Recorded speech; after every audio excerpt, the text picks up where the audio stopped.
Bonjour à tous, nous poursuivons avec la deuxième Mishnah, Mishnah Bet du troisième Pérek. La Mishnah nous enseigne le din du Hadas.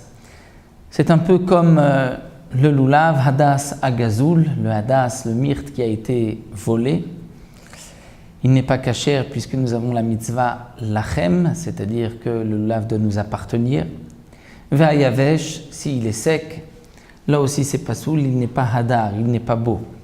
Chez la Shera, s'il provient d'un arbre sur lequel on a pratiqué la Avodah Zara, l'arbre de Hachera, ou Shalir Anidachat, où ce myrte, ce hadas, provient d'une ville où la majorité des habitants ont pratiqué l'idolâtrie, et donc la ville doit être brûlée.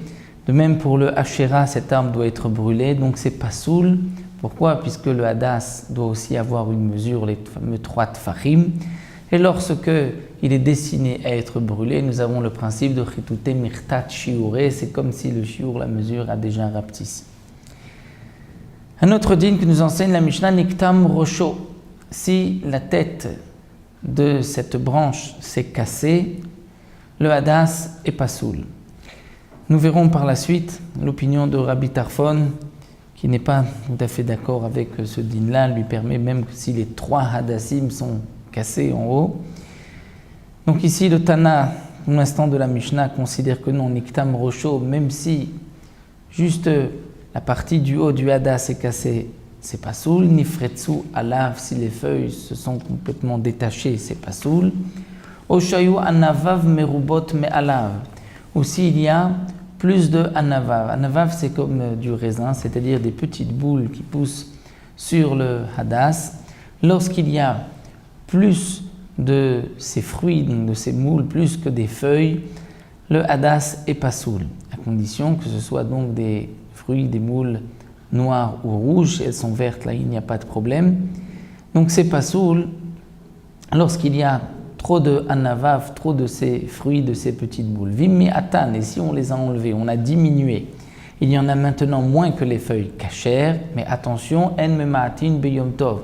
On ne pourra pas, Yom Tov, le jour de Yom Tov, enlever ces petites boules, puisqu'il y a une interdiction de metaken, d'arranger. C'est une interdiction midirabanan, puisque grâce à cette action, lorsqu'on enlève les boules, on rendra le hadas kasher.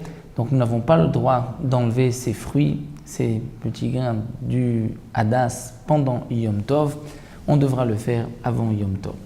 C'est vrai que la Mishnah ici ne nous parle pas de cette particularité qu'a le hadas, mais c'est ce que la Gemara nous explique. Le hadas est marqué dans la Torah etz avot, c'est-à-dire avot, il doit y avoir 3 feuilles qui sortent de chaque rangée, de chaque hauteur.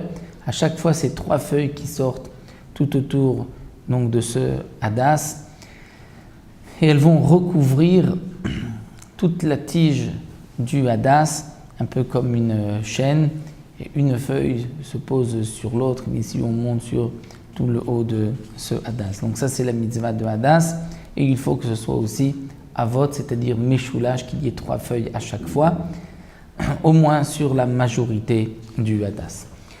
Voilà, nous avons terminé le din du hadas, et nous verrons dans la Mishnah Gimel le din de la harava, de la branche de sol.